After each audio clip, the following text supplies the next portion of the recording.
महाराणा प्रताप के नरेंद्र मोदी से लड़े थे। क्या दिखाएंगे भारतीय इतिहास में कि महाराणा प्रताप नरेंद्र मोदी से लड़ने गए थे? हैं? या गृह मंत्री अमित शाह से, या उनको अमित शाह जी से तड़ी पार कराने से बचा कर आए थे? तो औरंगजेब रोड का नाम बदल दिया, इधर बाबर रोड का नाम बदल दिया। दम है तो अकबर रोड का नाम बदलो। नहीं बदल सकते आप। भारतीय इतिहास नहीं, सुबह सुबह वॉशरूम में जाकर व्हाट्सएप का इतिहास पढ़ते हो, इसलिए आपको नहीं पता। शर्मा, जिस तरह से उत्तर प्रदेश में जो है एनसीईआरटी के बुक से जो है मुगलों का इतिहास हटाया जा रहा है, कहा जा रहा है अमृत काल में जो है मुगल का इतिहास की क्या जरूरत है? एक बात आप मुझे बताइए, जिस तरीके से मुगलों का इतिहास हटा रही है सरकार, तो महाराणा प्रताप के नरेंद्र मोदी से लड़े थे। क्या दिखाएंगे भारतीय इतिहास में कि महाराणा प्रताप नरेंद्र मोदी से लड़ने गए थे? हैं? या गृह मंत्री अमित शाह से, या उनको अमित शाह जी से तड़ी पार कराने से बचा कर आए थे? क्या दिखाएंगे आप? 1398, ठीक है ना, बहुत इंटरेस्टिंग साल भारत देश का। मैं आपको बता दूं, तैमूर एंटर इन इंडिया 1398 में तैमूर भारत में आता है और 1556 तक पूरे भारत को लूटकर चला जाता है। 158 साल भारत देश के ऊपर तैमूर की हुकूमत रहती है, पूरे भारत देश को खंगाल करके चला जाता है। तैमूर 1398 में आता है, ठीक है। उसके बाद में 1556 ईस्वी में अकबर एंटर करता है इस देश के अंदर। आप लोगों ने देखा होगा कि औरंगजेब रोड का नाम बदल दिया, इधर बाबर रोड का नाम बदल दिया। दम है तो अकबर रोड का नाम बदलो। नहीं बदल सकते आप। 1556 अकबर एंटर्ड इन इंडिया। 1556 में अकबर हिंदुस्तान की हुकूमत को संभालता है, जब तैमूर इस देश को पूरी तरीके से लूट कर चला गया होता है। उसके बाद अकबर कुर्सी पर बैठता है और 1556 से 1605 तक एक पूरा साम्राज्य खड़ा करता है। और आज गवर्नमेंट जिस रेवेन्यू पॉलिसी को फॉलो करती है ना, वो रेवेन्यू पॉलिसी किसी और की नहीं, मुगलों की है, ठीक है ना। ये जो आप मनसबदारी सिस्टम, क्या है मनसबदारी सिस्टम? जो आप सिविल सर्विसेज देखते हैं ना, इसी को मनसबदारी सिस्टम कहा गया है, ठीक है।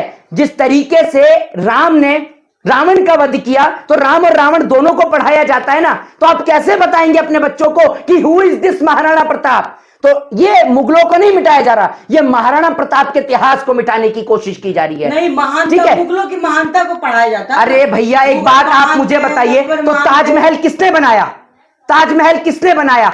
विश्व के 7 अजूबे में जिसकी गिनती होती है, वो ताजमहल भारत देश की धरोहर है। वो ताजमहल बनाने वाले शाहजहां कौन थे? ये बताइए ना। कुतुब मीनार किसने बनाई? कुतुबुद्दीन ऐबक और इल्तुतमिश कौन थे? जरा इस सवाल का जवाब दीजिए ना। Who is this Qutubuddin Aibak और इल्तुतमिश? बताइए आप मुझे।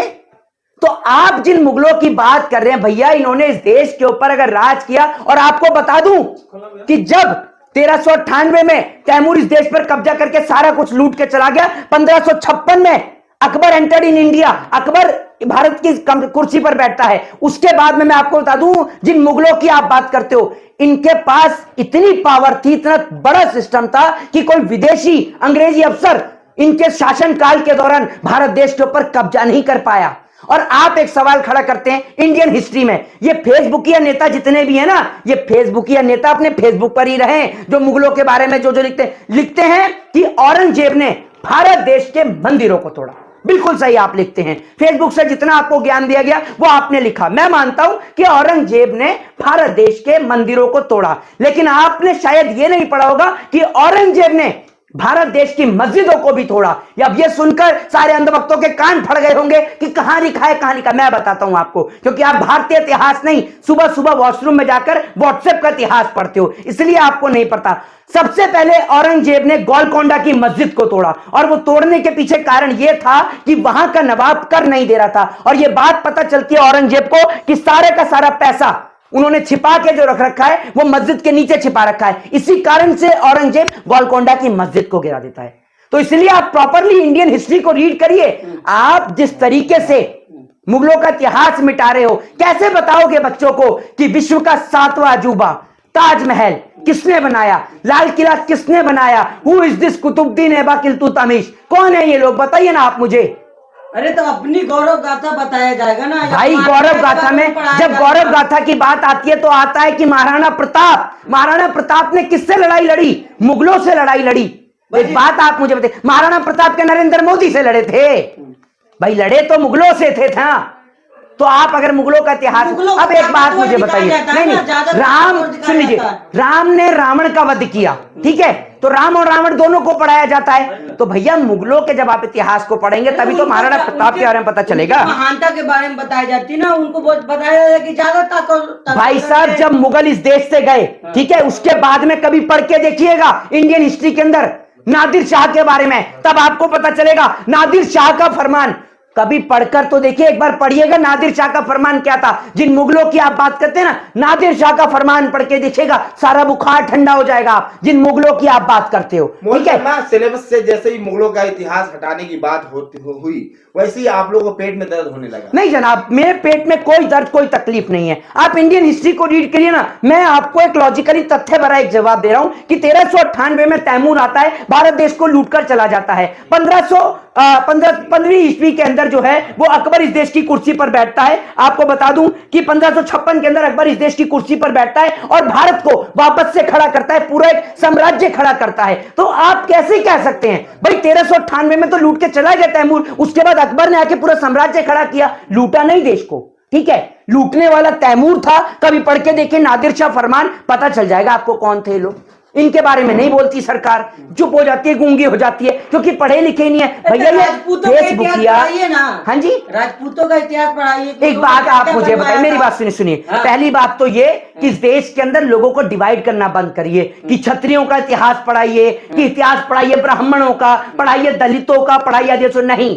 भारत देश की हिस्ट्री में सुन लीजिए मेरी बात, सुन लीजिए मेरी बात सुन लीजिए। भारत देश की हिस्ट्री के अंदर मुसलमानों के इतिहास की बात नहीं हो रही है यहाँ, ठीक है। और आप क्या समझते हैं? नहीं, औरंगजेब ने, एक मिनट मुझे एक मिनट, आपके लिए लड़ाई लड़ी मुगलों ने? आपकी लड़ाई लड़ी? मुसलमान के लिए लड़ाई लड़ी है?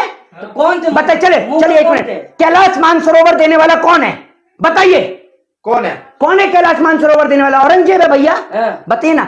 मैं आपको बताता हूं हुआ क्या। जब सोमनाथ मंदिर पर आक्रमण हुआ तो लोगों को लगा भाई साहब जितने भी लोगों ने भारत देश के ऊपर, भारतीय सल्तनत के ऊपर कब्जा करने के लिए आक्रमण किया, उनका उद्देश्य सिर्फ यह था कि पैसा खंगालना, भारत देश को लूटना। अब मुसलमान ये सोचें कि वो उनके लिए आए थे, तो बिल्कुल नहीं आए थे, ठीक है। जो लड़की जो उनको पसंद आ जाती थी, जो बहन बेटी उठाकर ले जाते थे, ठीक है ना। तो आप ये समझ रहे हैं कि मुसलमान के लिए आए या हिंदू के लिए, किसी के लिए नहीं है, ठीक है। मैं मेरी बात सुन, मैं और हिंदू विरोधी आपको भाई, मेरे को आप एक बात मुझे बताइए, मेरे को हिंदू विरोधी की आप बात कर रहे हैं, मैं क्यों नहीं कहूं कि जब 1556 में इस देश की कुर्सी पर अकबर बैठता है और एक पूरे साम्राज्य को खड़ा करता है, जिसको तैमूर लूट कर खत्म कर गया पूरे। आप ये देखिए मिडिल ईस्ट तक, और आपने महाराणा की वीरता के बारे में बताई। भाई मेरी बात तो सुन लीजिए। महाराणा प्रताप के बारे में सर्वप्रथम बोला कि महाराणा प्रताप किससे लड़ाई लड़े, कैसे पता चलेगा लोगों को? महाराणा प्रताप ने मुगलों से लड़ाई लड़ी, ये बात कैसे पता चलेगी जब आप इतिहास से मिटा पता है लोगों को, उतना महाराणा प्रताप के बारे में नहीं पता। भाई मेरे को आप